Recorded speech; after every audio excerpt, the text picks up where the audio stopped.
Hello guys, welcome to the Krypton tutorial. और आज हम वापस से एक इंटरेस्टिंग न्यूज़ के साथ आप लोगों के सामने आए हैं।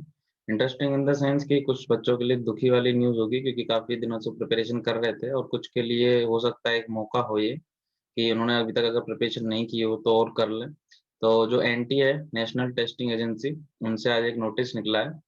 तो उस नोटिस के अंदर उन्होंने जो नोटिस दिया है वो दिया है कि कुछ बच्चों के अंदर डाउट था कि मई का जो पेपर है, जो मई सेशन में पेपर होने वाला है, वो होगा कि नहीं होगा, या फिर जो आपका अप्रैल का सेशन था उसका मई में होगा कि नहीं होगा, कि क्या है। तो यहाँ पर आज का एक पब्लिक नोटिस निकाला है उन्होंने, डेट भी देखी हुई है, 4 में 2021। तो इसका सब्जेक्ट भी यही है कि पोस्टपोनमेंट और joint entrance examination mains 2021 for the May session session 4। ठीक है। तो उसमें उन्होंने बोला है कि the national testing agency in an effort to support the student community is organising the JEE main 2021 for a session. जैसा आप लोगों को पता ही है, two of this session have already been completed in February, ये भी आपको पता है, फ्रॉम 23 टू 26 फरवरी। ठीक है। एंड मार्च सेशन जो सेकंड था वो रहा था आपका 16 टू 18 मार्च।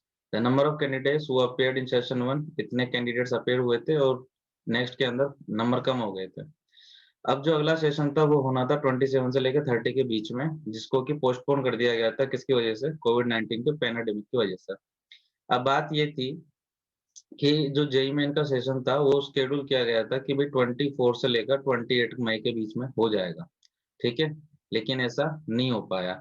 अब ये भी नहीं हो पा रहा है, क्यों? क्योंकि ये नहीं हो पा रहा है आपके इस कोविड-19 की वजह से ही। क्योंकि कोविड-19 इस तरीके से फैला फैला हुआ है इंडिया के अंदर कि आपको हर जगह से तकलीफ ही तकलीफ देखने को मिल रही होगी। तो यहाँ पर जैसे लिखा हुआ है, keeping the present situation in mind, जो सिचुएशन अभी चल रही है किसी के घर में और हमारे आस-पास, तो उसको ध्यान में रखते हुए द जेईई मेन 2021 में सेशन जो है इज़ आल्सो बीइंग पोस्टपोन्ड।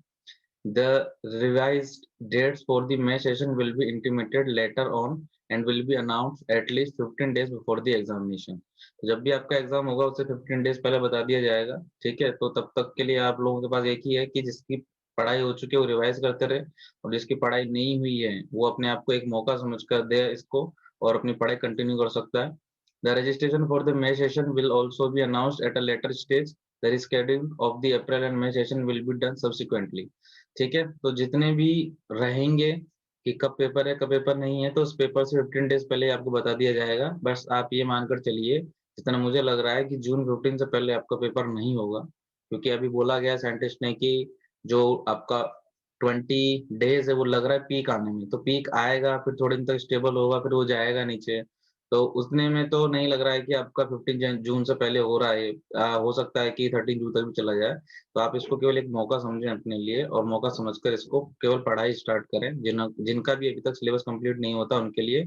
और जिनका सिलेबस कंप्लीट हो गया था और कुछ ऐसा है कि कुछ चीज़ छूट गई थी या छोड़ी थी आपने, तो उसको भी आप रिवाइज़ कर सकते हैं, अदरवाइज़ जो आपने पढ़ा हुआ है उसको और अच्छे से कर सकते हैं। ठीक है? ऐसी न्यूज़ के लिए बने रहिए क्रिप्टन ट्यूटोरियल के साथ और सब्सक्राइब करना ना भूलें। थैंक